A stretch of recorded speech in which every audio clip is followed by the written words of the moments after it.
warahmatullahi wabarakatuh. Selamat datang di podcast kami. Saya Inayatul Laila. Saya Raditya Ajeng. Hari ini kita akan membahas peran umat Islam pada masa penjajahan dan kemerdekaan Indonesia. Umat Islam memiliki kontribusi besar mulai dari perjuangan fisik hingga penyebaran semangat kemerdekaan melalui pendidikan dan media. Bagaimana perjuangan ini terjadi? Yuk kita kupas lebih dalam. Selamat mendengarkan. Mari kita kupas tentang tokoh Pangeran Diponegoro. Hal apa sih yang menarik dari perjuangan Pangeran Diponegoro itu? Pangeran Diponegoro dikenal sebagai pemuda yang cerdas dan banyak membaca, dan juga ahli di bidang hukum Islam Jawa. Beliau juga tertarik masalah-masalah keagamaan daripada masalah pemerintahan keraton. Begitu. Apa manfaat yang bisa diambil dari kejadian perjuangan Pangeran Diponegoro? Melalui perjuangannya, beliau mampu menyatukan berbagai elemen masyarakat Jawa dalam perlawanan kolonial Belanda, sehingga membangun rasa persatuan dan kesadaran nasionalis di kalangan rakyat Indonesia. Tokoh selanjutnya, Teuku Umar. Bagaimana strategi perjuangan Teuku Umar dalam melawan penjajah? Sebenarnya banyak strategi yang beliau lakukan. Salah satunya yaitu berpura-pura menyerah kepada Belanda. Akibat dari strategi inilah banyak rakyat Aceh yang tidak menyukai beliau. Apa tujuan Teuku Umar berpura-pura damai dengan Belanda? Tujuannya yaitu ketika bergabung dengan Belanda, Teuku Umar menundukkan pos-pos pertahanan Aceh.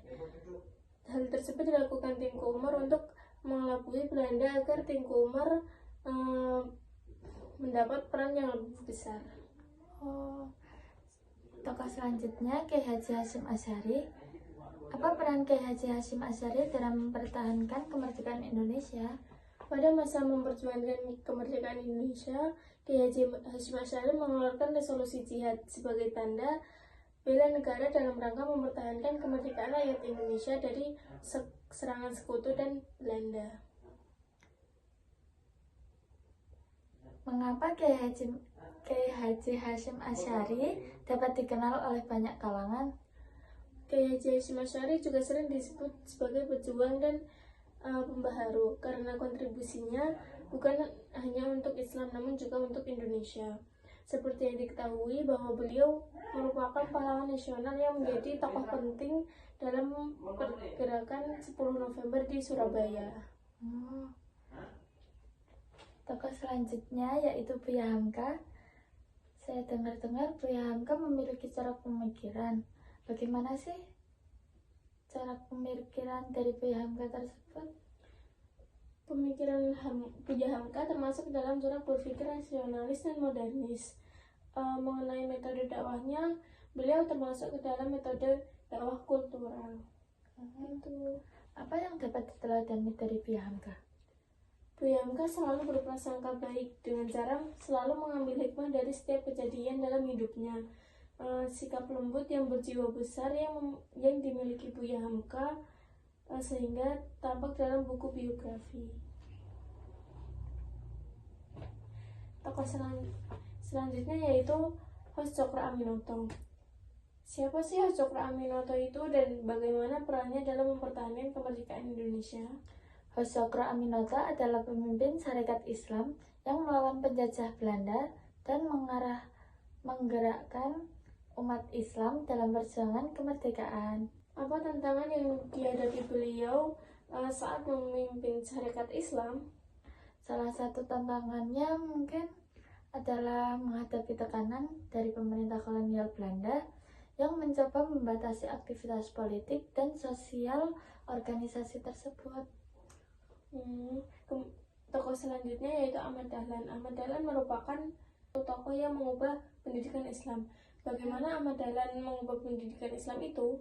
Dengan memadukan ilmu umum dan ilmu agama Islam di sekolah-sekolah Muhammadiyah serta mencetak generasi muslim modern. Itulah yang dilakukan Ahmad Dahlan untuk mengubah pendidikan Islam di Indonesia ini. Apa pesan Ahmad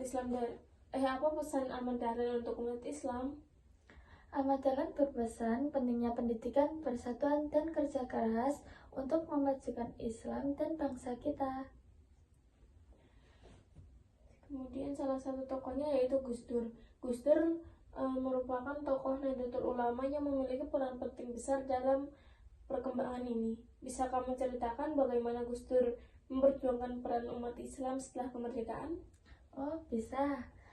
Gus Dur berupaya keras untuk menghapus diskriminasi, baik itu berbasis agama, suku, atau etnis. Salah satu perjuangannya yang paling terkenal adalah mempromosikan Islam yang toleransi dan anti radikalisme. Apa pesan utama dari Gus Dur yang menurut Anda harus terus diingat oleh umat Islam di Indonesia hingga sekarang? Pesan utama Gus Dur yaitu bahwa Islam harus menjadi agen perdamaian, bukan kekerasan. Beliau selalu mendorong umat Islam untuk hidup dalam harmoni dengan semua golongan, dan bukan cuma di dalam negeri, tapi juga di luar negeri. Oh begitu. Kemudian Habibie lebih dikenal sebagai teknokrat. Bagaimana beliau melihat peran Islam? Habibie menghargai Islam sebagai sumber etika untuk pembangunan dan mendukung pendidikan yang berbasis ilmu pengetahuan dan moralitas. Apa pesan utama Habibie untuk umat Islam di Indonesia?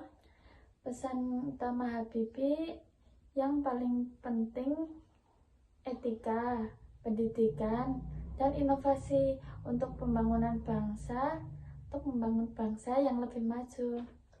Oh begitu. Sekian podcast dari kami, kurang lebihnya mohon maaf. Kami akhiri. Wassalamualaikum warahmatullahi wabarakatuh. Terima kasih sudah mendengarkan.